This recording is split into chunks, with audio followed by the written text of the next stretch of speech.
Kita ada terbaca dekat threads ni tau, yang mana kalau kita ada banyak sangat idea, kita ada benda yang kita nak buat, kita ada macam tiba-tiba rasa macam nak buat bisnes lah, tiba-tiba kita rasa nak buat part time lah, tiba-tiba kita rasa nak buat affiliate lah, there's so many things tiba-tiba, ataupun dah lama kita nak buat ke, launch that idea. Pergi je lah, buat je, try je, start je buat idea tu.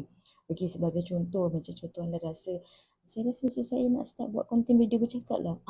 Pergi je launch your idea. Maksudnya kat sini pergi je buat. Okay, apa nak buat? Kalau anda rasa macam nak buat video konten bercakap lah, pergilah pilih social media, buka. Okay, pilih filter. Kalau rasa muka tu macam tak bersiap, pilih filter and you just stop. Post. Simple, dah launching dah pun. Okay, next, kalau anda rasa anda nak buat part time, okay, part time apa nak buat? Pergi cari, go and find it and start buat.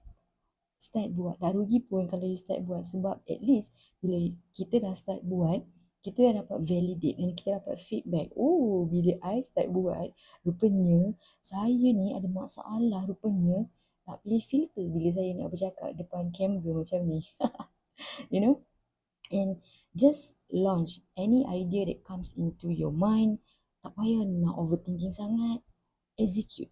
Okay, if you tak tahu nak execute macam mana, you can DM me, you can talk to me. Okay, insyaAllah saya boleh bantu macam mana untuk execute, untuk bagi ataupun sharing sikit keberanian kepada anda untuk execute your idea. Let's say macam anda nak start buat side income, anda nak start buat business, okay, anda boleh execute your idea and saya akan pastikan, gitu taklah, saya akan pastikan, saya akan buat anda rasa macam, this is your idea is great and let's do it. Let's launch your idea, okay?